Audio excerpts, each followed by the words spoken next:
శుక్లాంబరధరం విష్ణుం శశివర్ణం చతుర్భుజం ప్రసన్నవదనం ధ్యాయేత్ సర్వవిఘ్నోపశాంతయేత్. గురుర్బ్రహ్మ గురుర్విష్ణుః గురుర్దేవో మహేశ్వరః గురుః సాక్షాత్ పరబ్రహ్మ తస్మై శ్రీగురవై నమః.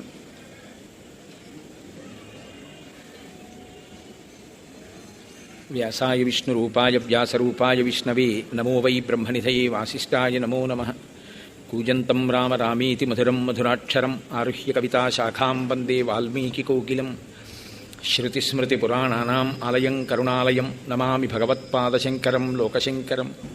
వాగర్థావివ సంపృక్తౌ వాగర్థప్రతిపత్తయే జగతః పితరౌ వందే పార్వతీపరమేశ్వరౌ. సూక్తిం సమగ్రేతున స్వయమేవ లక్ష్మీ శ్రీరంగరాజమహిషీ మధురైకటాక్షైః. వైదగ్ధ్యవర్ణగుణగుంభనగౌరవైర్యాం కండూలకర్ణకుహరాः కవయోధయంతి. హైమోర్ధ్వపుండ్రమజహన్మకుటం సునాసం మందస్మితం మకరకుండలచారుగండం బింబాధరం బహుళదీర్ఘకృపాకటాక్షం శ్రీవేంకటేశముఖమాత్మని సన్నిధత్తాం. మనోజవం మరుతతుల్యవేగం జితేంద్రియం బుద్ధిమతాం వరిష్టం వాతాత్మజం వనరయూధముఖ్యం శ్రీరామదూతం శిరసా నమామి. ఆపదామపహర్తారం దాతారం సర్వసంపదాం లోకాభిరామం శ్రీరామం భూయో భూయో నమామ్యహం. శ్రీరామచంద్రం శ్రితపారిజాతం సీతాముఖాంబోరుహచంచరీకః సమస్తకల్యాణగుణాభిరామः నిరంతరం మంగళమాతనోతు. సింధూరారుణ విగ్రహాం త్రినయనాం మాణిక్యమౌళిస్ఫురత్తారానాయకశేఖరాం స్మితముఖీం ఆపీనవక్షౌరుహాం పాణిభ్యాం అళిపూర్ణరత్నచషకం రక్తోత్పలం బిభ్రతీం సౌమ్యాం రత్నఘటస్థరక్తచరణాం ధ్యాయేత్ పరేదంబికాం. హరి ఓం. పరమేశ్వర స్వరూపమైన సభకి నమస్కారం.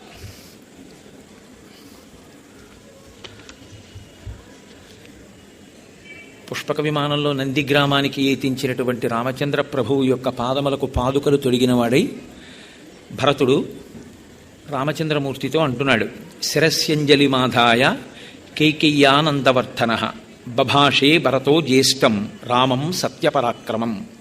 ఇక్కడ కైకేయ్యానందవర్ధన అంటారు భరతుణ్ణి. అంటే కైకేయి యొక్క ఆనందమును వృద్ధి చేసినవాడు. సాధారణంగా కొడుకుకి ఉన్నటువంటి పేరు సంస్కృతంలో నందనుడు అని, అంటే ఆనందమును కల్పిస్తాడు తల్లిదండ్రులకి. అందుకే దేవకీ నందనుడు, పార్వతీ నందనుడు. నందన శబ్దాన్ని తల్లితో కలిపి వేస్తారంటే తల్లికి ఆనందములు ఇచ్చేటటువంటి వాడై ఉంటాడు అని.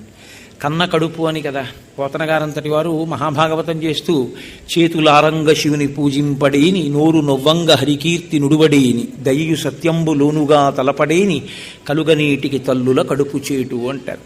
లోకంలో ఏ తండ్రి కన్న బిడ్డో అనరు. ఎవరైనా మహాత్ముడై 10 మందికి ఉపకారం చేసేటటువంటి జీవనం చేసేవాడు కనపడితే ఏ తల్లి కన్న బిడ్డో అంటారు. అమ్మకి కీర్తి తెస్తాడు కొడుకు, అమ్మకి కీర్తి తెస్తుంది కూతురు. కాబట్టి 9 నెలలు కష్టపడి ఆ పిల్లవాణ్ణి కడుపులో భరించి మృత్యువుతో సమానమైనటువంటి ప్రసవ వేదనని తాను అనుభవించి ఒక బిడ్డకి జన్మనిచ్చినటువంటి తల్లి కోరుకునేది ఏమిటంటే ఆ పిల్లవాడి వల్ల వంశమునకు కీర్తి రావాలని కోరుకుంటాడు. కీర్తికి కారణం 10 మందికి ఉపకరించేటటువంటి జీవన విధానాన్ని కలిగి ఉండడం. కాబట్టి ఇక్కడ ఎలా కైకేయానందవర్ధన అయ్యాడు అంటే, కైకేయికి నిజంగా రామచంద్రమూర్తికి రాజ్యం ఇవ్వకూడదని, భరతుడికి రాజ్యం ఇవ్వాలని ఆవిడ హృదయంలో ఉన్నటువంటి సంకల్పం కాదు. ఈ విషయం మందర వెళ్ళి మాట్లాడడం ప్రారంభం చేసినప్పుడే మనకి స్పష్టం అవుతుంది. ఆవిడ ఎంత సంతోషించిందో, రామచంద్రమూర్తికి రాజ్యం ఇస్తున్నారంటే అయోధ్యకాండలో ఎంత ఆనందపడిపోయిందో. కానీ మందర లేనిపోయినటువంటి భయాన్ని సృష్టించి ఆమె మనసుని కదిలిపోయేటట్టుగా చేసింది. అందుకే దశరథ మహారాజు గారు నిన్నటి రోజున దర్శనమిచ్చినప్పుడు రామచంద్రమూర్తికి, రామ దేవతల యొక్క సంకల్పం ఇది, నేను పెట్టిన ముహూర్తానికి పట్టాభిషేకం జరగకూడదు అని దేవతలు నిర్ణయించారు. అందుకే నేను పెట్టుకున్న ముహూర్తం భగ్నమైపోయింది. అయిపోయి నువ్వు అరణ్యవాసానికి వెళ్ళావు. నువ్వు అరణ్యవాసానికి వెడితే తప్ప రావణవధ జరగదు అని సంకల్పించిన దేవతలు కైకేయి చేత ఆ కోరిక కోరేటట్టు చేశారు అని చెప్పారు. కాబట్టి నిజానికి కైకేయికి రామచంద్రమూర్తి యొక్క పట్టాభిషేకాన్ని పాడు చేయాలన్న ఉద్దేశ్యం కానీ, భరతుడికి రాజ్యం ఇవ్వాలన్న కోరిక కానీ లేని తల్లి ఆవిడ. ఆవిడికి రాముడు రాజు కావడమే ఆవిడికి ఇష్టం. కాబట్టి అక్కడ ఉన్న వాళ్ళల్లో రాముడి పట్టాభిషేకం చూసి ఓర్వలేనిదిగా మనం అనుమానపడవలసినది ఎవరైనా ఉంటే కైకేయి గురించి మనం ఏమైనా అనుమానపడతామేమోనని మహర్షి మరొక్కసారి జ్ఞాపకం చేస్తున్నారు. కైకేయ్యానందవర్ధన.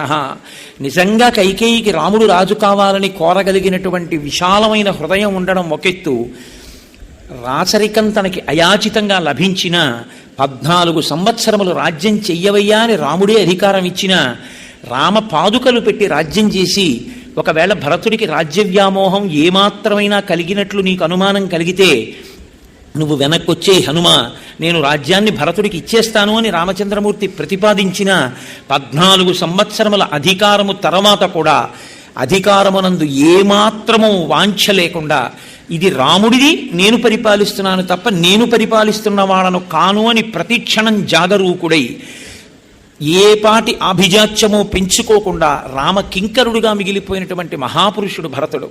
ఆయన అలా ఉండబట్టి కైకేయి యొక్క కోరిక ఇవాళ తీరుతోంది. కాబట్టి ఆయన కైకేయ్యానందవర్ధన శిరస్యంజలిమాధాయ. ఇప్పటిదాకా తాను అధికారంలో ఉన్నాడు, తానే పరిపాలన చేశాడు. అయినా రాముణ్ణి చూసేటప్పటికీ ఎంత వినయం అంటే ఆయనకి శిరస్యంజలి మాథాయ. ఈ వినయం పెద్దల్ని చూసినప్పుడు ఆ గౌరవంతో ప్రవర్తించగలగడం పుట్టుకతో రావాలి. రాకపోతే ఏమవుతుందంటే ఎవరిని ఎక్కడ గౌరవించాలో చేతకాంతనం అలవాటు అవుతుంది. కర్తవ్యము కృతం కార్యం సతాం మన్యుమిదీరయేత్. పెద్దలకి కోపం వస్తే ఎందుకు వస్తుందంటే చెయ్యవలసిన పనిని చెయ్యవలసిన సమయంలో చెయ్యకపోవడం వల్లే కోపం వస్తుంది.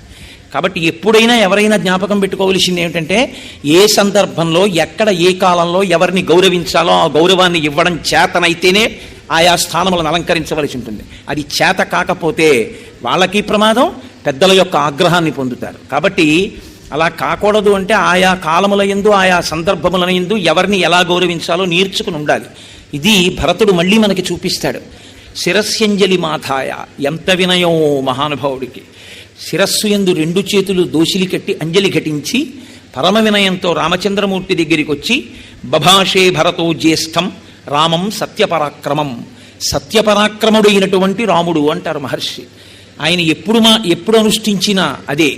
మారనటువంటి పరబ్రహ్మమునందు రమించడానికి మారేటటువంటి ధర్మాన్ని పట్టుకున్నటువంటి వాడు రామచంద్రమూర్తి. అందుకే సత్యమేవేశ్వరో లోకే సత్యం పద్మాశ్రితా సదా సత్యమూలాని సర్వాణి సత్యాన్నాస్తి పరమం పదం అంటాడు. నాకు సత్యమే సర్వస్వం, సత్యమునే లక్ష్మి ఆశ్రయించి ఉంది. అలా ఆశ్రయించినటువంటి సత్యమును నేను విడిచిపెడితే నేను సమస్తము పోగొట్టుకుంటాను, నాకు సత్యమే కావాలంటాడు రాముడు. కాబట్టి సత్యమే పరాక్రమముగా కలిగినటువంటి వాడు. సత్యపరాక్రముడైనటువంటి రాముడితో భరతుడు మాట్లాడుతున్నాడు. పూజితా మామికా మాతా దత్తం రాజ్యం ఇదం మమ తద్దదామి పునస్తుభ్యం యథాత్వమదదామమ. నాయనా రామ, మహానుభావ, నువ్వు పూజితా మామికా మాత, మా అమ్మ మాటకి ఎంత గౌరవించావయ్యా! నిజంగా ఆ రోజున దశరథ మహారాజు గారు ఒక స్త్రీ మాటకి నేను కట్టుబడ్డాను, ఈమె వరములన్న పేరుతో నన్ను నిర్బంధిస్తోంది, రామా నువ్వు నన్ను ఖైదు చేసి రాజ్యం పుచ్చుకో అన్నారు.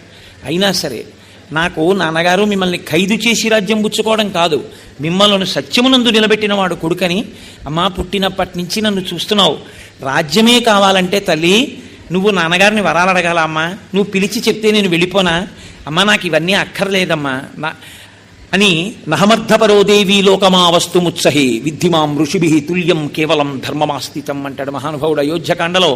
అమ్మా నాకు ధర్మము కావాలమ్మా, నేను ఋషిని, నాకు దేని మీద కోరిక ఉన్నవాణ్ణి కాను, అటువంటి ఋషినమ్మా నేను. కాబట్టి నాకు కావలసింది ధర్మం ఒక్కటే, నాన్నగారిని సత్యమునందు నిలబెట్టడమే, నువ్వు చెప్తే వెళ్ళిపోనా అమ్మా అంటాడు. అంతగా నా తల్లిని పూజించినటువంటి వాడివి, పూజితా మామికా మాత, మా అమ్మ మాటని నిజం చేయడానికి, మా అమ్మ కోరుకున్న కోరికని నిజం చేయడానికి ఇంత పెద్ద సామ్రాజ్యాన్ని విడిచిపెట్టి వెళ్ళిపోయావు రామా. దత్తం రాజ్యం ఇదమ్మమ, ఆ రాజ్యాన్ని 14 ఏళ్ళు పరిపాలించు అని నాకు ఇచ్చావు నువ్వు. అది 14 ఏళ్ళు నీదైన రాజ్యాన్ని నీ కొరకు నేను పాలించాను తప్ప నీదైన రాజ్యాన్ని నాదిగా తీసుకుని నేను ఎన్నడూ పరిపాలించలేదు. కాబట్టి తద్దదామి పునస్తుభ్యం, దానినే నేను నీకు ఇస్తున్నాను మళ్ళీ. యథాత్వమదదామమ, నువ్వు ఎలా ఇచ్చావో అలా తిరిగి నీకు నేను అందజేసేస్తున్నాను. ఇది మనుష్యుడిగా జన్మించినటువంటి ప్రతి వాడు కూడా ఈశ్వరుని విషయంలో జ్ఞాపకం ఉంచుకోవలసినటువంటి మాట. ఏ విభూతి మనకి కలిగినా అది ఈశ్వరానుగ్రహమే. తిరిగి మనం ఎవరికి సమర్పించవలసి ఉంటుందంటే దాన్ని ఈశ్వరుడికే సమర్పించడం నైవేద్యం. ఆయనకే సమర్పించి ప్రసాదంగా అనుభవించిన వాడెవరో వాడు ధన్యాత్ముడు. కాబట్టి ఆయన అంటాడు, ధురమే కాకినాన్యస్తాం ఋషభేణ బలీయస కిశోరవద్గురుం భారం నవోఢుం అహముత్ససే. అన్నయ్య, ఎక్కడైనా లోకంలో ఒక గుర్రం యొక్క వేగాన్ని ఒక గాడిద అందుకోగలదా? రెండు ప్రాణులు ఒక్కలా ఉంటాయని. హంస ఎలా నడుస్తుందో అలా ఒక కాకి నడవగలదా అన్నయ్య? నువ్వు ఒక్క విషయాన్ని బాగా ఆలోచన చెయ్యి. యథాచారోపితో వృక్షో జాతశ్చాంతర్నివేశనే మహాంశ్చ సుదురారోహో మహాస్కంధ ప్రశాఖవాన్ శీర్యేత పుష్పితో భూత్వా న ఫలాని ప్రదర్శయన్ తస్యమానుభవేద్దర్థం యస్య హేతోః సరోప్యతే. ఒక యజమాని ఒక చెట్టు నాటాడు. అది చాలా పెద్ద చెట్టు అయింది. ఆయన అది మంచి పళ్ళిస్తుంది అనుకున్నాడు. పెద్ద పెద్ద కొమ్మలు వచ్చాయి, చాలా గొప్ప పువ్వులు వచ్చాయి, కాయలు కాసింది, పళ్ళు పండి. కానీ అది మాత్రం పళ్ళు పండలేదు, పువ్వులతో ఆగిపోయింది, కాయలు కూడా కాయలేదు. ఇప్పుడు ఆ చెట్టు నాటినటువంటి వ్యక్తి ఇది మంచి పళ్ళిస్తుంది అనుకుంటే ఇంత పెద్ద చెట్టు అయింది, పుష్పించింది, కానీ పిందెలేదు, కాయలేదు, పండు లేదని ఎలా బాధపడతాడో అలా నీవు రాజ్యం చెయ్యాలి అని ధర్మాత్ముడైన వాడు రాజ్య పరిపాలన చెయ్యడానికి నాకు కొడుకుగా కావాలి అని నాన్నగారు అశ్వమేధయాగం పుత్రకామేష్టి చేశారు. అటువంటి ధర్మాత్ముడివి నువ్వు కొడుకుగా పుట్టావు. పుట్టి కూడా ఇప్పుడు నువ్వు రాజ్య స్వీకారం చేయకపోతే అదిగో పళ్ళు పండని చెట్టు ఎలా ఉంటుందో అన్నయ్య అలా ఉంటుంది. కాబట్టి నువ్వు రాజ్యాన్ని స్వీకరించవలసి ఉంటుంది. నువ్వు గొప్ప భోగములకు ఐశ్వర్యమునకు తగినవాడవు, కానీ 14 సంవత్సరముల పాటు కటిక నేల మీద పడుకున్నావు. నీ చేతిని తలగడగా పెట్టుకుని పడుకున్నావు. నీ చేతిని తలగడగా పెట్టుకుని పడుకోవలసినటువంటి సీతమ్మ ఎక్కడో అశోకవనంలో శిశుపా వృక్షం కింద అలా ఏడుస్తూ ఆ తల్లి ఉండిపోయింది. అన్నయ్య, ఇక నుంచి నువ్వు అలా ఉండడానికి వీల్లేదు. ఈ క్షణం నుంచి తూర్య సంఘాత నిర్ఘోషై కాంచీనూపుర నిస్వనై మధురైర్గీత శబ్దైశ్చ ప్రతిబుద్ధస్య రాఘవ. అన్నయ్య, నీవిక నుంచి నిద్ర లేవడం అన్నది గొప్ప మంగళధ్వనుల మధ్య, తూర్యనాదముల మధ్య, గొప్ప స్త్రీల యొక్క వడ్డాణముల యొక్క చప్పుడు, గాజుల చప్పుడు మధ్య నువ్వు నిద్ర లేవాలి. అంటే అంతఃపుర స్త్రీల మధ్యలో నీవు చాలా గొప్పగా హంసతూలికా తల్పమునందు క్షీణించిన వాడవై నిద్ర లేవాలి తప్ప అన్నయ్య నువ్వు ఇలా కష్టపడకూడదు. యావదావర్తతే చక్రం యావతీచ వసుంధర తావత్వమిహ సర్వస్య స్వామిత్వం అనువర్తయ. స్వామి అంటారు. స్వామి అన్న మాట ఇద్దరి ఎందే ప్రయోగించాలి. ఎవరిని పడితే వాళ్ళని పట్టుకుని స్వామి అనకూడదు, ఇద్దరినే స్వామి అనాలి. ఒకటి, స్వామి అన్న మాట భర్తకి చెల్లుతుంది, భార్య భర్తని స్వామి అని పిలవచ్చు. 2, ఈశ్వరుణ్ణి సరే స్వామి అంటాం, కానీ యథార్థమునకైతే అమరకోశం బట్టి స్వామి అన్న మాట ఎవరికి చెల్లుతుందంటే ఒక్క సుబ్రహ్మణ్యేశ్వరుడికి, ఆయనకి ఒక్కరికే స్వామి అన్న నామం అన్వయం అవుతుంది. మిగిలిన వాళ్ళకి స్వామి అన్న నామం అన్వయం అవుతుందని అమరకోశం చెప్పలేదు. కానీ మనం అంటాం, దానికేం పెద్ద దోషమేం కాదు. ఎందుకంటే అందరూ ఆ స్వరూపంగానే మనం భావన చేస్తాం కాబట్టి దాన్ని పెద్ద పట్టించుకోవలసిన విషయం కాదు. కానీ స్వామి అని పిలిస్తే మాత్రం ఇద్దరినే పిలవాలి అని శాస్త్రవాక్కు. ఈశ్వరుణ్ణి అలా ఉంచండి. 1, స్త్రీ భర్తని పిలవాలి. 2, ఒక్క గురువుగారికి మాత్రమే స్వామి అన్న మాట చెల్లుతుంది. ఒక గురువుగారిని పిలిచి సంబోధించేటప్పుడు స్వామి అని పిలిచి సంబోధించవచ్చు. ఎందుకంటే స్వామి అంటే సమస్తము తనదైనవాడు, కేవలము తన సంకల్పము చేత శిష్యులను అనుగ్రహించగలిగినవాడు, ఆయన కోపము చేత నశింపచేయగలిగినవాడు. అందుకని ఆయన సృష్టికర్త, స్థితికర్త, ప్రళయకర్తగా ఉండగలిగినవాడు, అంతటి ఉపాసన బలమున్నవాడు. కాబట్టి అందుకని గారు సర్వతంత్ర స్వతంత్ర అని పిలుస్తూ ఉంటాం గురుస్తోత్రంలో. అటువంటి మహనీయులు కాబట్టి గురువుగారి దగ్గరికి వెళ్ళి సంబోధించినప్పుడు హే స్వామిన్ అని పిలుస్తూ ఉంటారు. స్వామి అన్న సంబోధన ఉంది. భరతుడు ఇవాళ స్వామి అని పిలుస్తున్నాడు. స్వామి అని పిలుస్తున్నాడంటే ఒక్కటే కారణం, ఆయన యందు ఈశ్వరతత్వాన్ని చూశాడు అని గుర్తు. ఒక గురుతత్వాన్ని చూశాడు తప్ప కేవలం ఒక అన్నగారిని చూసి మాట్లాడుతున్నవాడు కాడు. ఎందుకంటే అన్నగారిని స్వామి అన్న మాటతో సంబోధన లేదు. యావదావర్తతే చక్రం. ఒకటి, రథచక్రము ఎంత దూరం వెడుతుందో అంతవరకు ఉన్నటువంటి ఈ భూమండలానికి, యావతీచ వసుంధర, ఎంతవరకు ఈ భూమి ఉందో ఆ భూమికి అంతటికి, తావత్వమిహ సర్వస్య స్వామిత్వం అనువర్తయ, అక్కడ వరకు అంతా నీదే, నీదైనటువంటిది మాకిచ్చి మేము ఆనందం అనుభవిస్తే మా ఆనందాన్ని చూసి నువ్వు ఆనందాన్ని అనుభవిస్తున్నావు. ఇదే మనం సాధారణంగా ఈశ్వరుడి విషయంలో 2 భార్యలుగా చూపిస్తుంటారు మన వాళ్ళు, ఉభయనాంచారులు అంటుంటారు. ఇదే శ్రీభూ సమేత వెంకటేశ్వరుడు. అంతకన్నా ఇంకొక మాట లేదు శాస్త్రంలో. శ్రీభూ సమేతే, శ్రీభూ సమేత వెంకటేశ్వరుడు. ఎందుకు అలా ఉంటాడు అంటే ఆయనకి ఏదో సరదాకి ఇద్దరు పెళ్ళాలి చేసుకున్నాడని కాదు. శ్రీ భూ, మీరు ఆలోచించండి, మధ్యలో ఉన్నవాడు ఈశ్వరుడు, ఆయనకి భూమి ఒక భార్య, శ్రీ ఒక భార్య. ఈ భూమికి శర్వాణి తత్వం ఉంది, అందుకే శర్వ అన్న నామం విష్ణువుకి ఉంది, శర్వ అన్న నామం శివుడికి ఉంది. శివుని యొక్క అష్టమూర్తుల్లో ఒక నామం శర్వ, అందుకే శర్వాయ దేవాయ నమః అంటాం. అలాగే శర్వ అని విష్ణువుని కూడా సంబోధిస్తాం, విష్ణు సహస్రంలో ఉంది ఆ నామం. శర్వుడు అంటే భూమి నుండి ఐశ్వర్యముని ఇచ్చేవాడు అని. ఐశ్వర్యం ఎక్కడి నుంచి వస్తుందంటే భూమిలోంచే వస్తుంది. నేను మీకు ఇత పూర్వం ఎక్కడో మనవి చేశాను, ఆదిత్య హృదయం చెప్తూనో ఎక్కడో. ఈ శరీరం బతకాలి అంటే కావలసినవి భూమిలోంచే వస్తాయి. ఓ యాపిల్ పండు కావాలి, భూమిలోంచి రావాలి. అన్నం కావాలి, భూమిలోంచి రావాలి. ఈ శరీరానికి భోగం కావాలి, భూమిలోంచే రావాలి. ఇప్పుడు ఈ ఫ్యాన్ ఏదో ఉంది, ఈ ఫ్యాన్ తయారు చేయడానికి కావలసిన ఇనుము భూమిలోంచి వస్తుంది. ఈ ఫ్యాన్ తిరగడానికి కావలసిన విద్యుత్తు భూమిలో ఉన్న నీటిలోంచి వస్తుంది. కాబట్టి భోగమునకు శరీరము నిలబడడానికి కూడా భూమి కారణం. ఇప్పుడు ఈ భూమి ఎవరిది? ఈశ్వరుడిది. అందుకని ఆయనకి భార్య. ఈ భూమిలోంచి ఐశ్వర్యం ఇస్తుంది భూమి, కానీ అది మీ కష్టాన్ని బట్టి ఐశ్వర్యం వస్తుంది. అనుభవించడం, మీరు అనుభవించాలా అనుభవించకూడదా అన్నది మీరు కష్టపడ్డారు కాబట్టి ఇవ్వాలనేం లేదు. మీరు కష్టపడినది మీకు ఇవ్వాలా వద్దా, మీ చేత అనుభవింప చెయ్యాలా వద్దా అని నిర్ణయించవలసిన వాడు మధ్యలో ఉన్నవాడు. మీరు కష్టపడినందుకు పంట పండినా ఈశ్వరుని యందు ద్వేషబుద్ధితో బతకడం లోకంలో ఎక్కువైపోయిందనుకోండి, అనాచారం ఎక్కువైపోయిందనుకోండి, ఆస్తిక్య బుద్ధి నశించిపోయిందనుకోండి, యజ్ఞయాగాది క్రతువులు నశించిపోయాయి అనుకోండి, పెద్దల ఎడల వినయ విధేయతలు నశించిపోయాయి అనుకోండి, ఈశ్వరుని యొక్క ఆగ్రహానికి గురవుతాం.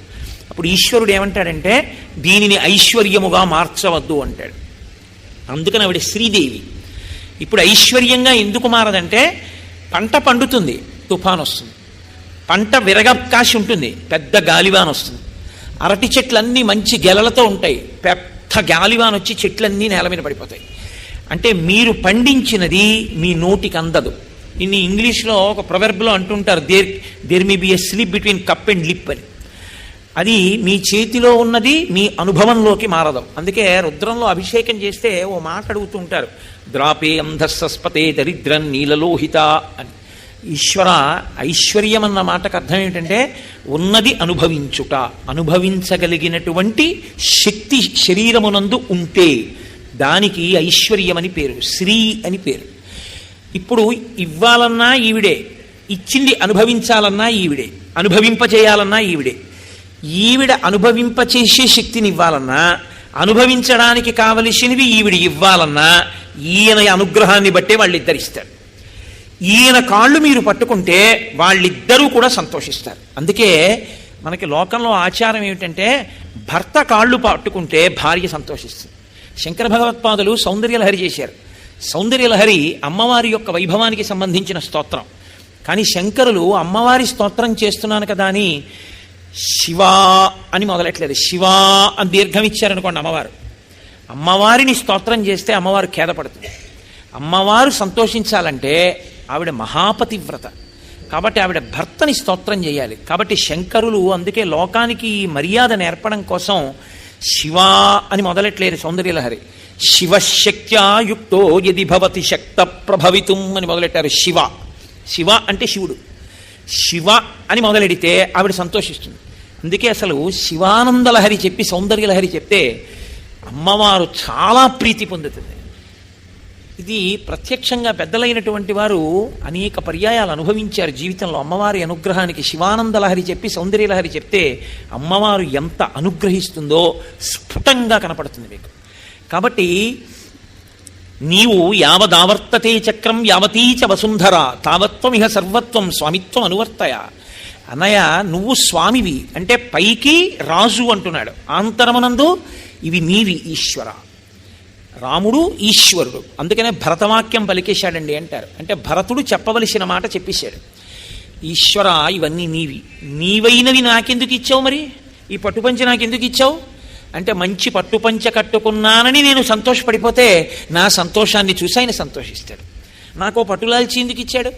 ఈ లాల్చీ నేను వేసుకుంటే నా సంతోషాన్ని చూసి ఆయన సంతోషిస్తాడు. అమ్మ కొడుక్కి పాయసం పెడుతుంది. కొడుకు పాయసం తింటే అమ్మ ఎంత బాగుందో అని చెప్పి ఆ వేలుతో చిన్ని చిన్ని వేళ్లతో పాయసం తీసి అడుగుది కూడా నాకేస్తున్నాడు అనుకోండి, అమ్మ ఎంత సంతోషపడిపోతుంది.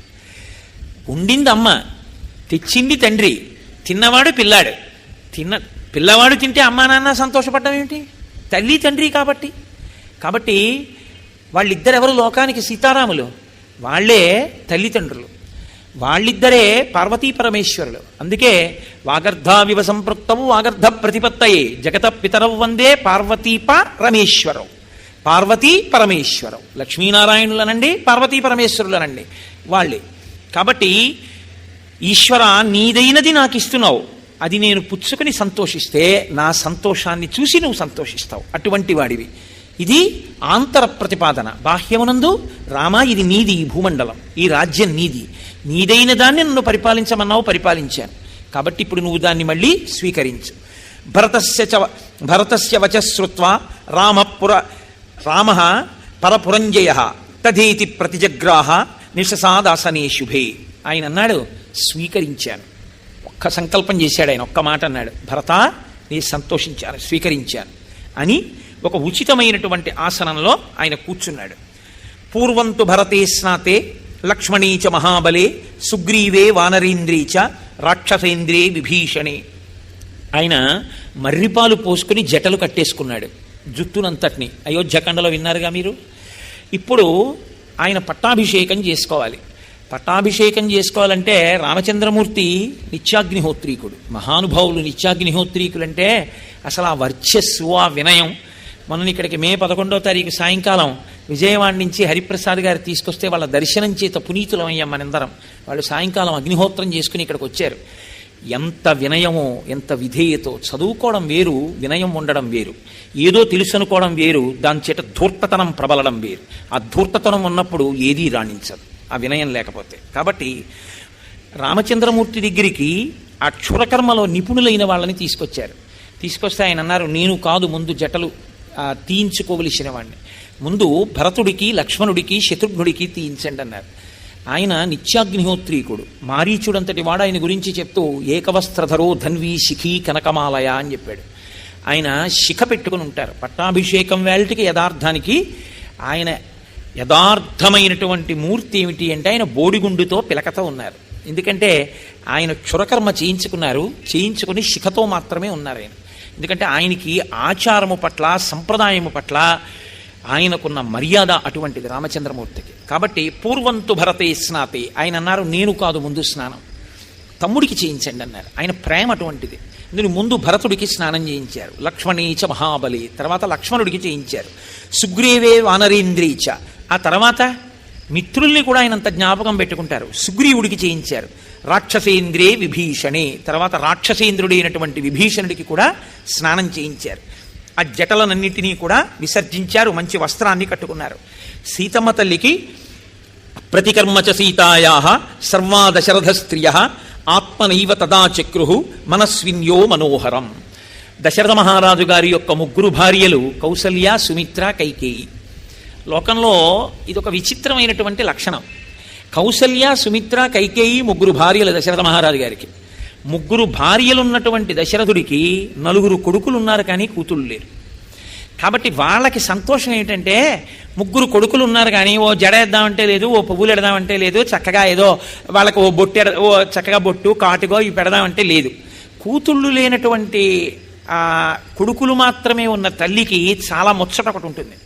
కోడలు ఎప్పుడొస్తుందా అని ఎదురు చూస్తుంది. ఆవిడ ఎదురు చూడడం కాదు, నిజంగా ఆ అత్తగారి మనసులో అమ్మగారు ఉంటుంది, అమ్మ ఉంటుంది. ఎందుకో తెలుసా అండి? అటువంటి అత్తగారు కోడలని కూడా చూడదు. జడ వేస్తుంది, పువ్వులు పెడుతుంది, కాటుక పెడుతుంది, బొట్టు పెడుతుంది. అప్పుడు ఆ అత్తగారు అమ్మే. అసలు నిజానికి గొప్పతనం ఏమిటో తెలుసా అండి? అమ్మలో అమ్మతనం ఉండడం గొప్పతనం కాదు, అత్తగారిలో అమ్మతనం ఉండడమే చాలా గొప్ప విషయం. అత్తగారు అమ్మగా అత్తగారిలో అమ్మని చూసుకుని అత్తగారితో అలా కోడలు కలిసిపోవాలి. కోడల్లో కోడల్ని, కూతుర్ని చూసుకుని అత్తగారు మురిసిపోవాలి, కూతురు ఉన్నా కూడా. మీరు ఒకటి ఆలోచించండి, నాకో కూతురుంది, నా కూతురికి సుఖం అన్న మాటకు అర్థం ఏంటి? నేను ఎంత చేసినా నా మనసులో ఒక వెలితితనం ఉంటుంది. నేను చేయడం కాదు ఇవన్నీ, వాళ్ళ ఆయన చెయ్యాలి, వాళ్ళ అత్తవారు చేస్తే బాగుంటుందని ఉంటుంది.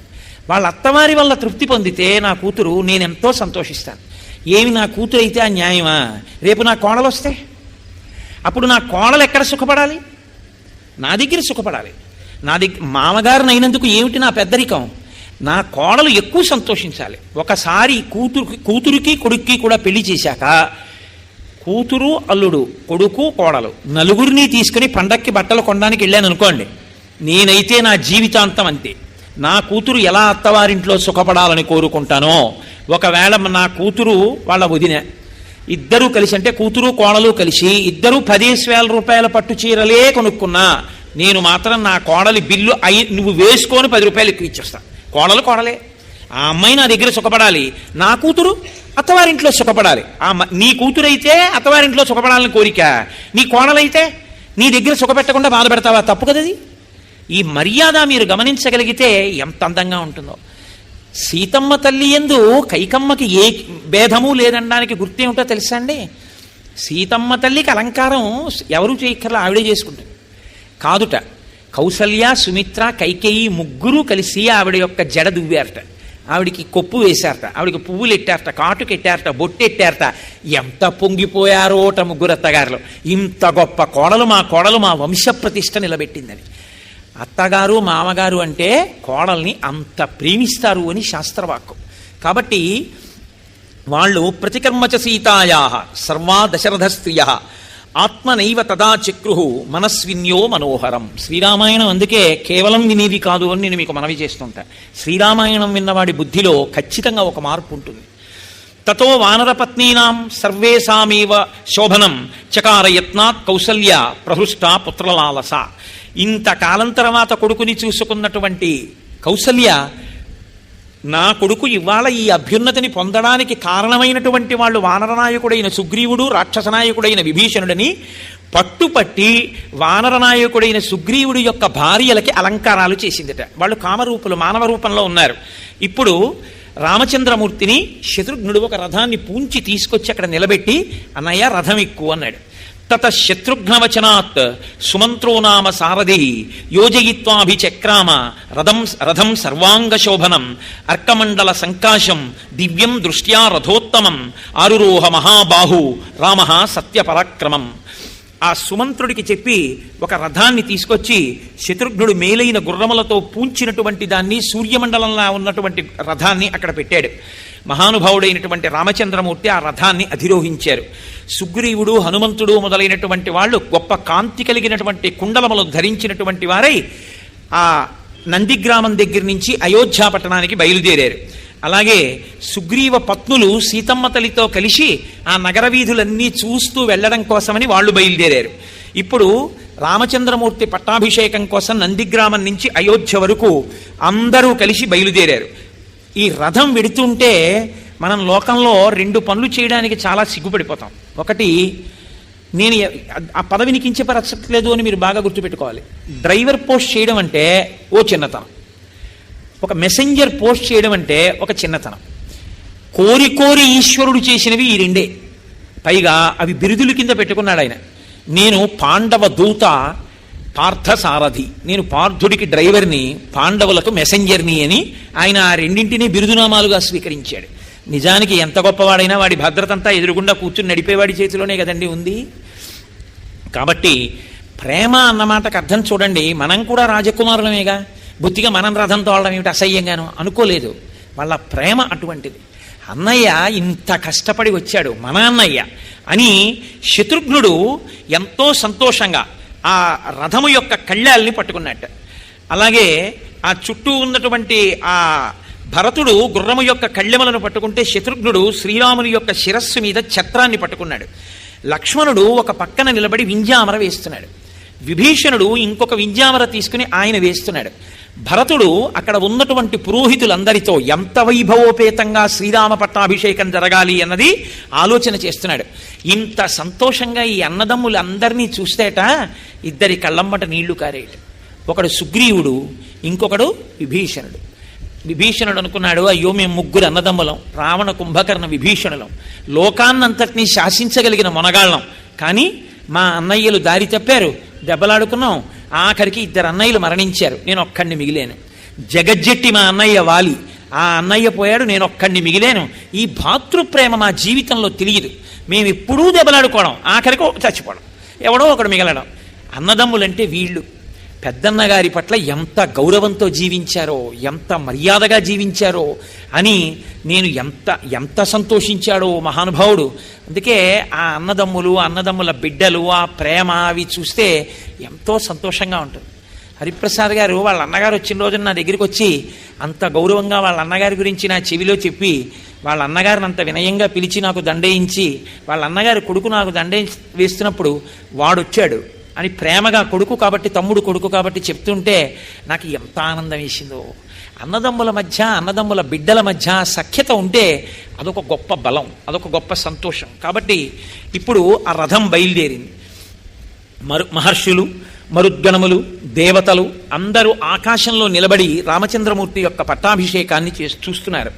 నందిగ్రామం నుంచి ఊరేగింపు బయలుదేరింది అయోధ్య వరకు.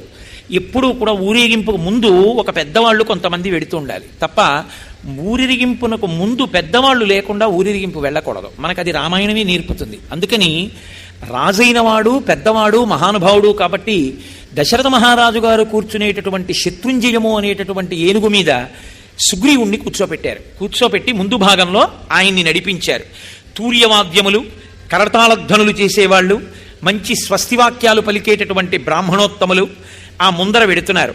అక్షతలు పట్టుకున్నటువంటి వాళ్ళు కొందరు, బంగారు పాత్రలు పట్టుకున్న వాళ్ళు కొందరు. ఆ ముందు ఆవులు నడుస్తున్నాయి, ఆవుల వెనక కన్యలు నడిచారు. అక్షతం జాతరూపంచ గావః కన్యాస్తథా ద్విజాః నరా మోదకహస్తాశ్చ రామస్య పురతో యయుః. ఆ వెడుతున్నటువంటి వాళ్ళ చేతుల్లో పాత్రలు పట్టుకుని పాత్రల్లో మధుర పదార్థాలు, పిండి వంటలు పట్టుకున్నారు. ముందు కన్యలు వెడుతున్నారు, కన్యల వెనక సువాసినులు వెడుతున్నారు, సువాసినుల వెనక పురుషులు వెడుతున్నారు, మధ్యలో రామచంద్రమూర్తి రథంలో కూర్చుని వెడుతున్నారు. ఆ వెనక మళ్ళీ కొంతమంది ఊరు పెద్దలు ఉన్నారు. ఎలా ఊరిరిగింపు వెళ్ళాలి అన్నది కూడా మనకి రామాయణం నేర్పుతుంది. ఇవాళ మనం ఊరిరిగింపు అలాగే వెళ్ళాం కదండి. పట్టాభిషేకానికి ఎలా వెళ్ళాలో అలాగే వెళ్ళాం. నేను మీతో మనవి చేసింది అదే. చదువుకోవడం వేరు, చదువుకున్నది ఆచరించడం వేరు. ఆచరించినప్పుడే రాముడు సంతోషిస్తాడు, ఆచరించని దానికి రాముడు సంతోషించడు. కాబట్టి మహాత్ముడైనటువంటి రఘురాముడు రథం దిగి తన అంతఃపురంలోకి వెళ్ళడానికి ముందు తండ్రి గారి యొక్క అంతఃపురంలోకి వెళ్ళాడు. వెళ్ళి ముందు కౌసల్య, సుమిత్ర, కైకేయి తల్లుల పాదములు పట్టి నమస్కారం చేసి భరతుణ్ణి పిలిచి, ఈ సుగ్రీవుడికి నా అంతఃపురాన్ని ఇయ్యి అన్నాడు. ఆయన్ని తీసుకెళ్లి రామచంద్రమూర్తి యొక్క అంతఃపురాన్ని సుగ్రీవుడికి విడిదిగా ఇచ్చారు. ఎంత స్నేహధర్మం చూపిస్తాడో చూడండి. కానీ వెళ్లే ముందు హంసతూలికా తల్పం అన్ని దానం చేసేసాడుగా, ఏమీ లేవు. అందుకని భరతుడు గబగబా తల్పాలు, పరుపులు అన్నీ తెప్పించి అప్పటికప్పుడు సిద్ధం చేశాడు. అందరూ చక్కగా సుగ్రీవుడు ఆ భవనంలో చేరాడు. ఎన్ని కోట్ల వానరములు, ఎంతమంది రాక్షసులు వచ్చారు, విభీషణుడు వచ్చాడు, దేవతలు వచ్చారు. రామచంద్రమూర్తి పట్టాభిషేకంలో ఆశ్చర్యకరమైనటువంటి ఘట్టం ఏమిటో తెలుసా అండి? జాంబవాంశ్చ హనూమాంశ్చ వేగదర్శీ చ వానరాహ వృషభశ్చైవ కలశాన్ జలపూర్ణాన్ అథానయన్. 500 నదుల జలములు ఉంటే పట్టాభిషేకం చేసేటప్పుడు బాగుంటుంది అన్నారు. పట్టాభిషేకం వేరు, ఈశ్వరుడికి మామూలుగా చేసే అభిషేకం వేరు. పట్టాభిషేకం చేసేటప్పుడు తప్పకుండా కన్య కలశ పట్టుకుని మంగళధ్వనితో వచ్చి కలశ ఇవ్వాలి అభిషేకానికి. కన్యలు తీసుకొచ్చిన కలశతో అభిషేకం చెయ్యాలి. అందుకే కదా ఇవాళ వెతికి మరీ మనం మంగళధ్వనితో ఒక కన్యకామణితోటి ఇద్దరితోటి కలశలు పట్టింపించి తీసుకొచ్చి ఆ కలశలతో రామచంద్రమూర్తికి అభిషేకం చేశాం. లోకంలో అభిషేకం జరిగేటప్పుడు అందున రేపే పట్టాభిషేకం అంటే 500 నదుల జలాలు తీసుకురావడం అంటే సాధ్యమయ్యే విషయం కాదు. కాబట్టి ఏం చేస్తారంటే మంత్రపురస్సరంగా ఆవాహన చేస్తారు. గంగేతు యమునే చైవ గోదావరి సరస్వతి నర్మదే సింధు కావేర్యౌ జలేస్మిన్ సన్నిధింకురు అంటే వస్తున్నాయనే కదా మన నమ్మకం. మంత్రం మనకు ఆ శక్తి ఉంది కాబట్టి అలా ఆవాహన చేస్తారు. కానీ రామచంద్రమూర్తి పట్టాభిషేకంలో అలా చేయలేదు. ఎందుచేత అంటే అత్యంత బలమైన వానరులు ఉన్నారు. భరతుడు అన్నాడు, మా అన్నయ్య పట్టాభిషేకానికి 500 నదుల జలాలు కావాలన్నాడు. వెంటనే సుగ్రీవుడు వానరోత్తములందరినీ పిలిచి, మీ అందరూ వెళ్ళి 500 నదుల జలాలు తీసుకురండి అన్నాడు. వాళ్ళు సూర్యోదయంలో బయలుదేరారు, బ్రాహ్మీ ముహూర్తంలో. అంతే చక్కగా పట్టాభిషేకం వేళటికి మంటపంలోకి 500 నదుల జలాల్ని వాళ్ళు తీసుకొచ్చారు. ఎలా తీసుకొచ్చారో తెలుసా అండి? మామూలుగా తీసుకురాలేదు. పట్టాభిషేక సర్గందుకే శ్రీరామనవమి నాడు పారాయణ చేస్తారు. ఏ దిక్కుకు వెళ్ళినప్పుడు ఏ పవిత్ర వస్తువు కనపడితే దాన్ని ఆచ్ఛాదించి తీసుకొచ్చారు. ఎర్రచందనపు కొమ్మలు కనపడ్డాయనుకోండి, వాళ్ళు తెస్తున్న కలశ మీద ఎర్రచందనపు కొమ్మలని ఆచ్ఛాదించి తీసుకొచ్చారు. అలా ఆ నదుల జలాల్ని తీసుకొచ్చారు. నదీ శతానాం పంచానాం జలం కుంభేషు చాహరన్. 500 నదుల జలాలతో అభిషేకం జరిగిన వాడు రామచంద్రమూర్తి ఒక్కడే. పూర్వాత్ సముద్రాత్ కలశం జలపూర్ణమధానయత్ సుషేణ సత్వసంపన్న సర్వరత్న విభూషితం. సుషేణుడు పూర్వదిక్కు అంటే తూర్పు దిక్కుకి వెళ్ళి అక్కడ ఉన్నటువంటి సముద్ర జలాల్ని తీసుకొచ్చాడు. వృషభో దక్షిణాత్తూర్ణం సముద్రాజ్జలమహారత్ రక్తచందన శాఖాభి సమృతం కాంచనం ఘటం. ఆయన వృషభుడు దక్షిణ దిక్కుకి వెళ్ళాడు. సముద్రాజ్జలమాహరత్, అక్కడి నుంచి ఆ దక్షిణ సముద్రంలో ఉండేటటువంటి నీళ్లు తీసుకొస్తూ దక్షిణ దిక్కున రక్తచందన వృక్షాలు, ఎర్రచందన వృక్షాలు ఎక్కువగా ఉంటాయి కాబట్టి ఓ కొమ్మ ఒక దాన్ని విరిచి ఆ కలశ మీద పెట్టి పట్టుకొచ్చాడు చక్కగా. గవయ పశ్చిమాత్తోయం అజహార మహార్ణవాత్ రత్నకుంభేన మహతా శీతం మారుత విక్రమ. గవయుడు పశ్చిమ దిక్కుకు వెళ్ళి అక్కడ ఉండేటటువంటి చల్లటి సముద్ర జలాల్ని తీసుకొచ్చాడు. ఉత్తరాచ్య జలం శీఘ్రం గరుడానిల విక్రమ ఆజహార సధర్మాత్మా నిల సర్వ గుణాన్విత. హనుమ 500 నదుల జలాలు తీసుకొచ్చేటప్పుడు గబగబా వెళ్ళి నీళ్లు పట్టుకొచ్చారు. మళ్ళీ ఆయనే ఉత్తర దిక్కుకు వెళ్ళి ఉత్తర దిక్కున ఉన్నటువంటి సముద్ర జలాల్ని కూడా తీసుకొచ్చారు. ఇప్పుడు చక్కగా 4 వేపులా ఉన్నటువంటి సముద్ర జలాలు 500 నదీ జలాలు తీసుకొచ్చి అక్కడ పెట్టారు. మహాత్ములైనటువంటి ఋషులు వచ్చారు. వశిష్ఠో వామదేవశ్చ జాబాలి రథకాశ్యప కాత్యాయన సుయజ్ఞశ్చ గౌతమో విజయస్తథ. అక్కడకు వచ్చినటువంటి వాళ్ళు వశిష్ఠుడు, వామదేవుడు, జాబాలి, కాశ్యపుడు, కాత్యాయనుడు, సుయజ్ఞుడు, గౌతముడు, విజయుడు మొదలైనటువంటి మహర్షులు వచ్చారు. అభ్యసించన్ నరం వ్యాఘ్రం ప్రసన్నేన సుగంధిన సలిలేన సహస్రాక్షం వసవో వసమం యథ.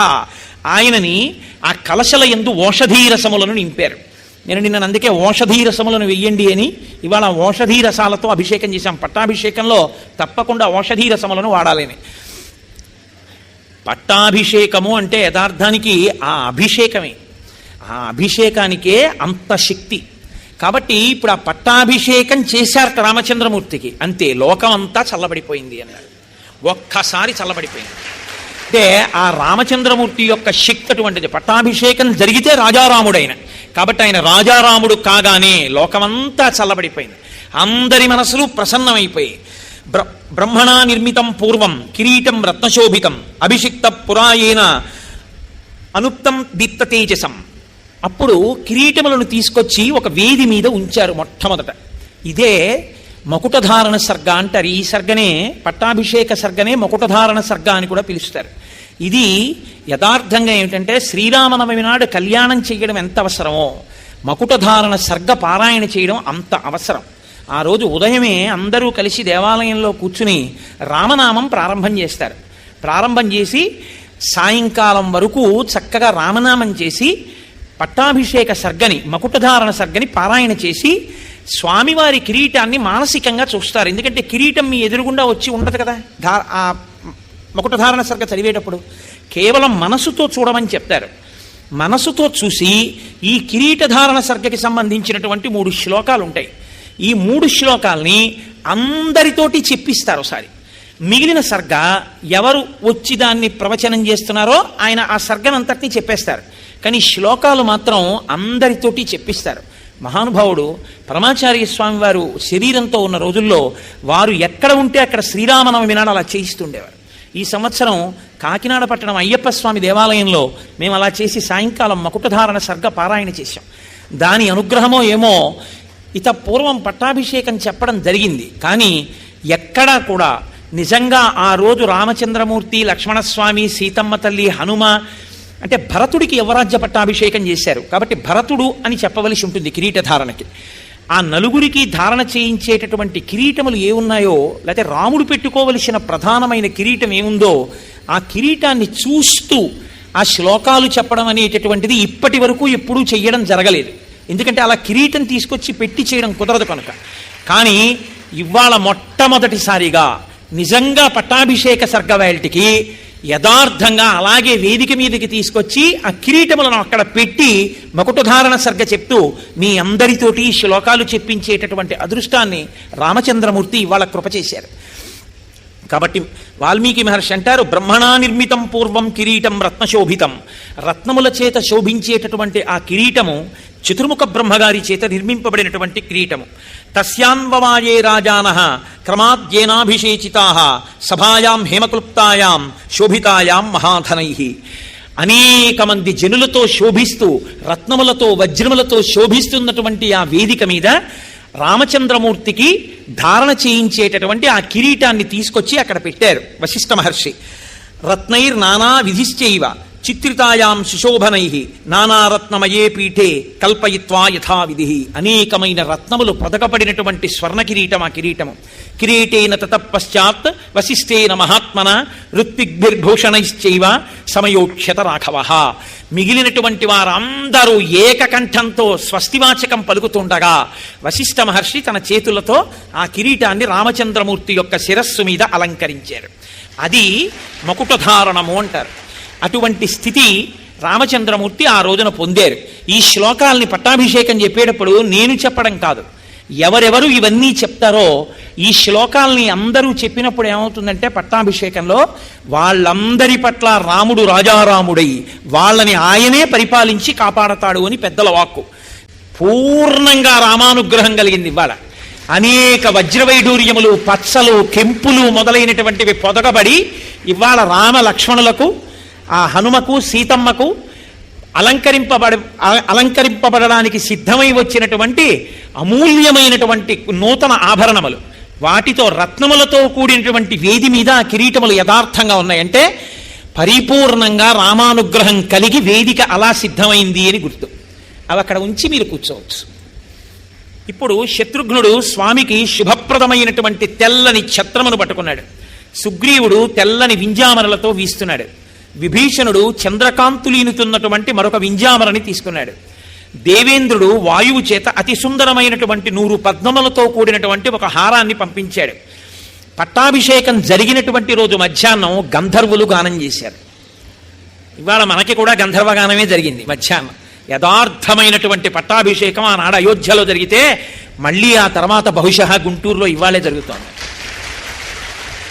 రామచంద్రమూర్తి ఎంతో సంతోషించారు. లోకమంతా చల్లబడిపోయింది, అందరి మనసులు చల్లబడిపోయాయి. ఎక్కడ చూసినా ఆనందమే. లక్షల సంఖ్యలో గుర్రములను, పాడియావులను, గోవులను, వందల కొలది వృషభములను బ్రాహ్మణోత్తములకు దానం చేశాడు రామచంద్రమూర్తి. 30 కోట్ల బంగారు నాణ్యములను, అమూల్యమైనటువంటి ఆభరణములను, వస్త్రములను ద్విజవరులకు పంచి ఇచ్చాడు. సుగ్రీవుడికి మణులు పొదిగినటువంటి ఒక గొప్ప హారాన్ని బహూకరించాడు. వైఢూర్యమణి చిత్రీచ వజ్రరత్న విభూషితే వాలిపుత్రాయ ధృతిమాన్ అంగదాయ అంగదే దదౌ. మంచి రత్నములు, వైఢూర్యములు, వజ్రములు పొదగబడినటువంటి అంగదములను అంటే భుజకీర్తులను అంగదుడికి ఇచ్చాడు. అందరికీ అన్నీ ఇచ్చేశాడు. సీతమ్మ తల్లికి కూడా బహుమానం చేశాడు రామచంద్రమూర్తి.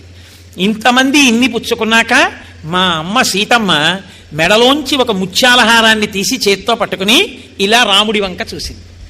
మాట్లాడితేనే అర్థమవుతుందా? ఆయన మనస్సు ఆవిడి దగ్గరుంది, ఆవిడ మనస్సు ఆయన దగ్గరుంది. అస్యాదేవ్యా మనస్తస్మిన్ తస్య చాస్యాం ప్రతిష్ఠితం తేనేయం సచి ధర్మాత్మ ముహూర్తం అపి జీవతి. ఒకరి మనస్సు ఒకరి దగ్గర ఉన్న దాంపత్యం ఆ దాంపత్యం.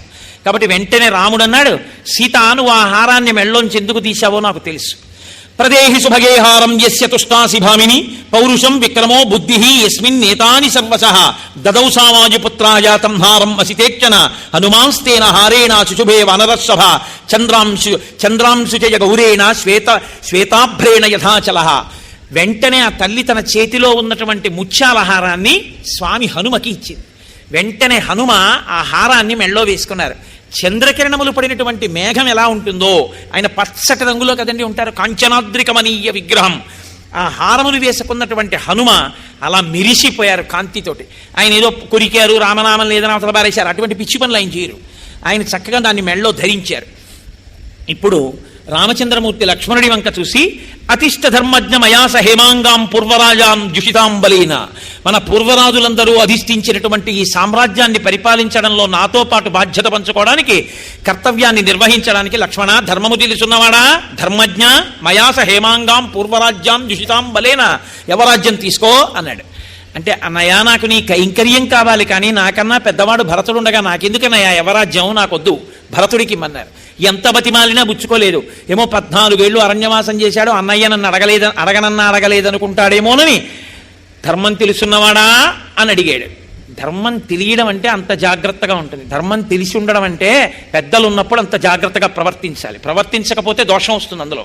కాబట్టి ఇప్పుడు వెంటనే నేను తీసుకోనన్నయ్య, భరతుడు పెద్దవాడు, ఆయనకి ఇమ్మన్నారు. భరతుడికి యవరాజ్య పట్టాభిషేకం చేశారు. సపర్యదేవన్ విధవ నచవ్యాళకృతం భయం నవ్యాధిజం భయం వాపి రామే రాజ్యం ప్రశాసతి. మహానుభావుడైనటువంటి రామచంద్రమూర్తి పట్టాభిషేకం జరిగిన తరువాత 11,000 సంవత్సరములు ఈ భూమండలాన్ని ఆయన ఇచ్చిన మాట ప్రకారం పరిపాలన చేశారు. పౌండరీకము, అశ్వమేధము, వాజపేయము, ఇతరమైనటువంటి అనేక యజ్ఞయాగాది క్రతువుల్ని చేశారు. ఆయన రాజ్యం చేస్తున్నటువంటి కాలంలో ఏ స్త్రీ కూడా విధవ అవడం అనేటటువంటిది లేదు. ఎవరికీ కూడా క్రూర సర్పముల వలన కానీ క్రూర మృగాల వలన కానీ భయం కలగలేదు. ఎవరికీ ఎన్నడూ ఏదీ రోగం కలగలేదు. అటువంటి రీతిలో ధర్మాత్ముడై రాముడు రాజ్యాన్ని పరిపాలించాడు. నచస్మ వృద్ధా బాలానాం ప్రేత కార్యాన్ని కుర్వతే. ఎన్నడూ కూడా రామరాజ్యంలో చిన్నపిల్లవాడికి అంతకన్నా పెద్దవాడు ప్రేతకార్యం చెయ్యడం అంటే పిల్లవాడు మరణిస్తే పెద్దవాళ్ళు అంత్యేష్టి సంస్కారం చెయ్యడం అన్నది ఎన్నడూ జరగలేదు. అంటే పిల్లలందరూ చక్కగా వృద్ధిలోకి వస్తుంటే పెద్దవాళ్ళు చూసి సంతోషించారు.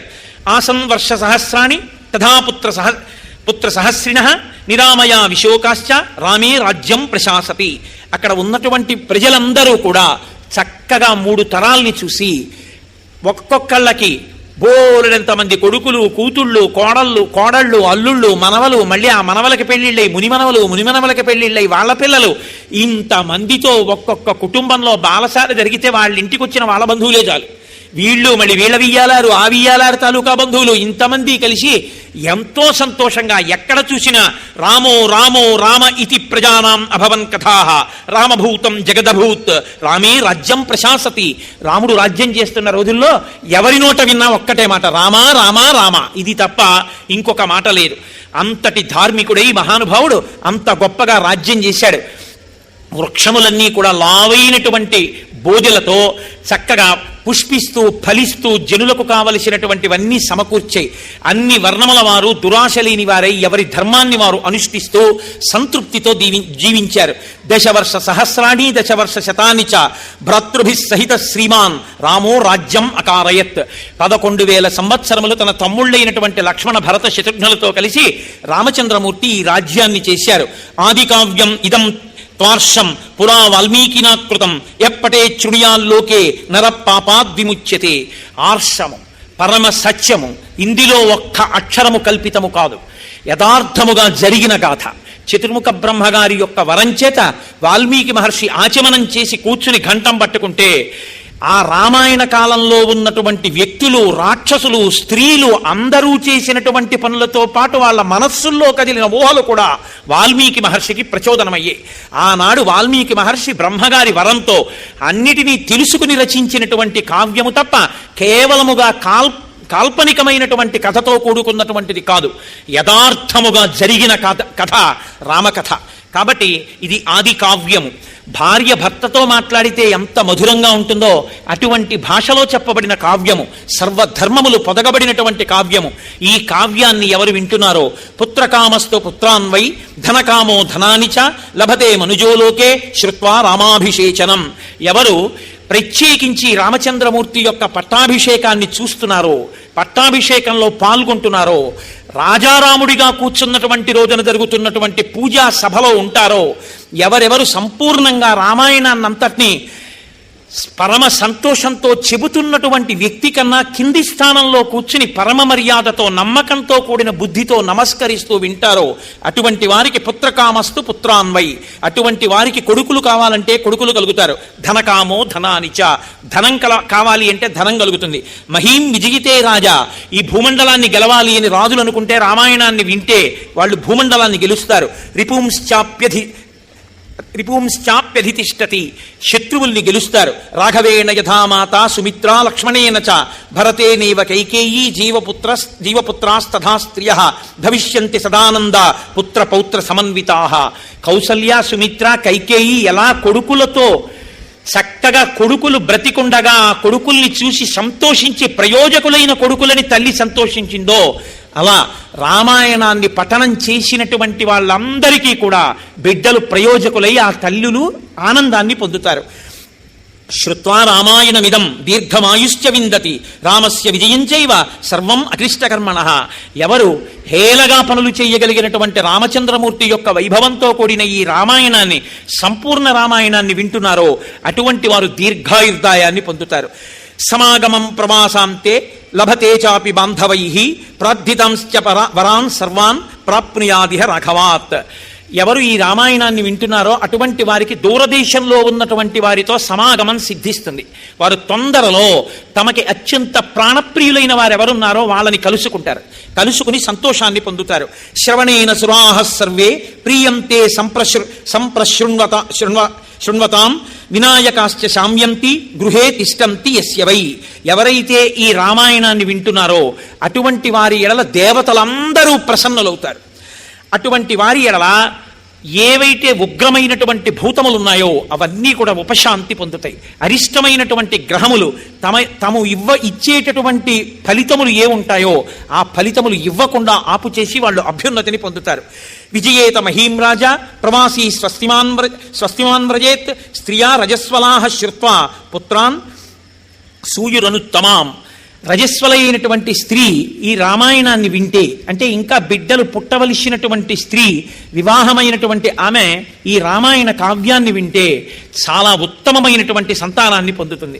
పూజయంశ్చ పఠేశ్చేమం ఇతిహాసం పురాతనం సర్వ పాపాత్ ప్రముచ్యేత దీర్ఘమాయురవాప్నుయాత్. ఎవరైతే ఈ శ్రీరామాయణ కావ్యాన్ని వింటున్నారో వాళ్ళకి అన్ని కోర్కెలు నెరవేరుతాయి. ఎవరికి ఏ కోర్కె తీరాలో, ఏ అభ్యున్నతిని పొందాలో ఆ అభ్యున్నతి వాళ్ళకి కలుగుతుంది. అభ్యున్నతి కలగడం కాదండి, మీకు నేను ఒక యథార్థం చెప్తున్నాను. శ్రీరామాయణం వింటుండగా చేయవలసిన సంస్కారం చేయబడకపోతే ఆ సంస్కారము సశాస్త్రీయముగా చేయబడినది అవుతుంది. షష్ఠి పూర్తి చేసుకోవలసిన వాడు చేసుకోలేదనుకోండి, సంపూర్ణ రామాయణాన్ని వింటే వాడు షష్ఠి పూర్తి సశాస్త్రీయంగా చేసుకున్నట్టే. ఎవరు ఏ సంస్కారములను పొందాలో ఆ కాలంలో ఆ సంస్కారములను పొందకపోయినా రామాయణాన్ని విన్నటువంటి వాళ్ళకే ఆ సంస్కారములు పొందినటువంటి ఫలితాన్ని ఈశ్వరుడు వాళ్ళ ఖాతాలో వేస్తాడు. శ్రీరామాయణానికి అంత శక్తి ఉంది. అందుకే రామాయణం చెప్దామన్నా, రామాయణం విందామన్నా అంత తేలిక కాదు. సీతారామచంద్ర ప్రభు యొక్క పరిపూర్ణమైనటువంటి అనుగ్రహం ఉంటే తప్ప రామాయణం చెప్పడమూ కుదరదు, రామాయణం వినడమూ కుదరదు. నేను మీకు ఒక యథార్థం మనవి చేస్తున్నాను ఇవాళ. నేను చెప్తున్నటువంటి ఈ రామాయణం, నేను చేస్తున్న ఈ ప్రసంగాలు ఒక 15 రోజుల క్రితం నేను ఆపు చేసేసి నేను వెనక్కి వెళ్ళిపోవాలి. అంత పెద్ద ప్రమాదం ఒకటి వచ్చేసింది. నాకు అశౌచమే వచ్చేస్తుంది. అంత పెద్ద ప్రమాదం ఒకటి ఏర్పడింది. కానీ రామానుగ్రహం ఉంది, నా తల్లి సీతమ్మ తల్లి అనుగ్రహం ఉంది.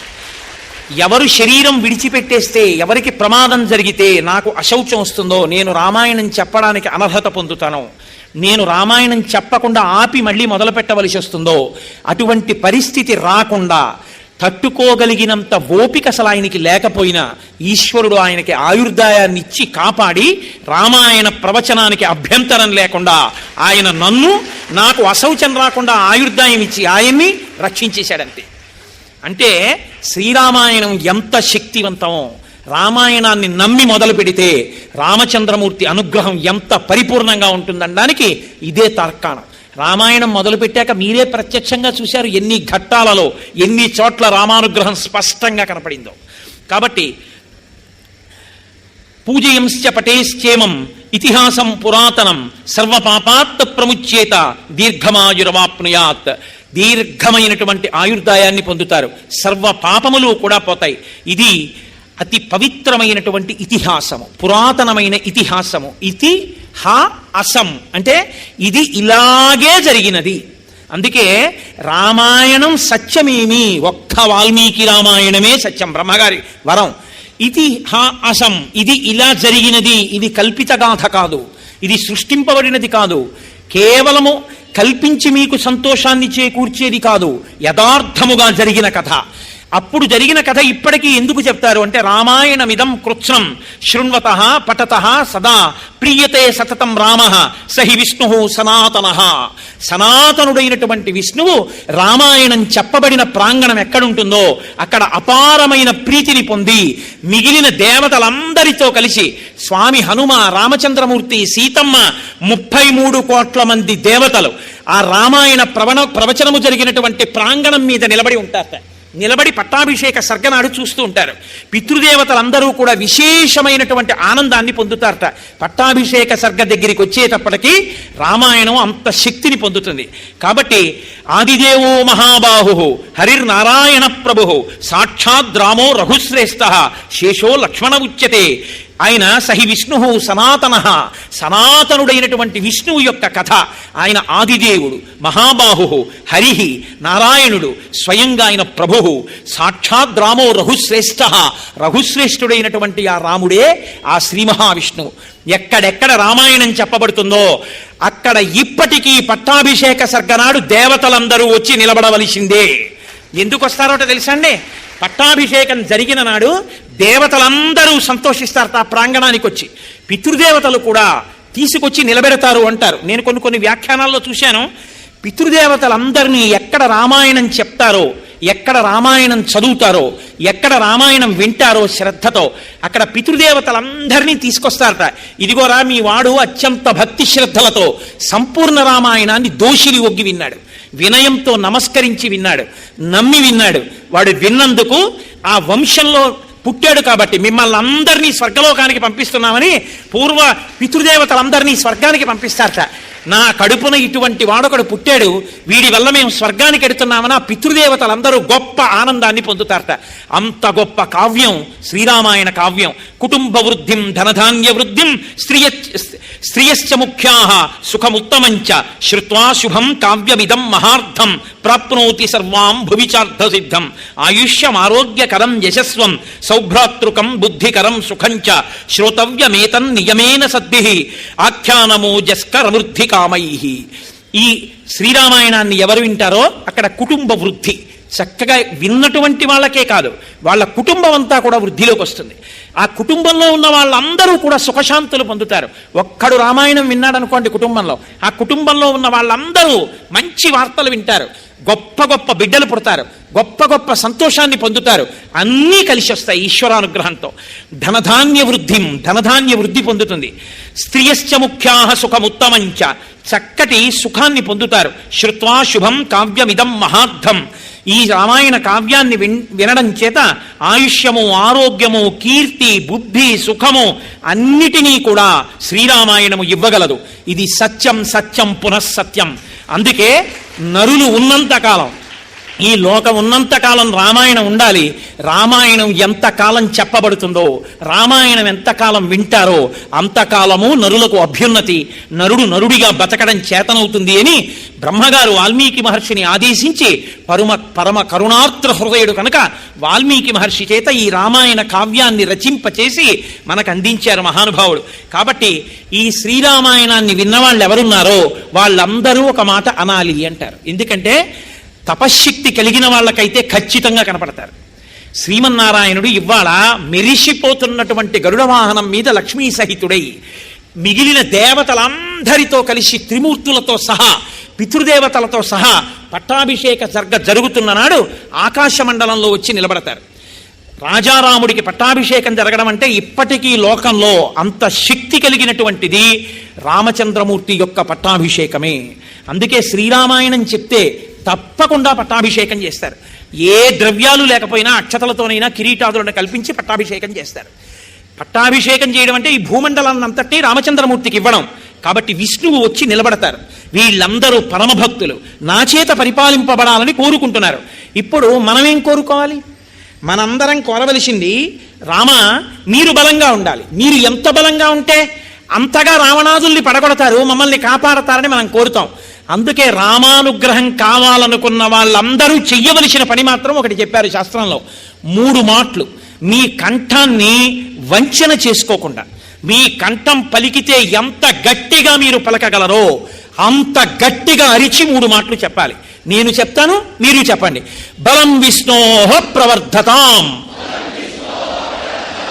బలం విష్ణోః ప్రవర్ధతాం, బలం విష్ణోః ప్రవర్ధతాం.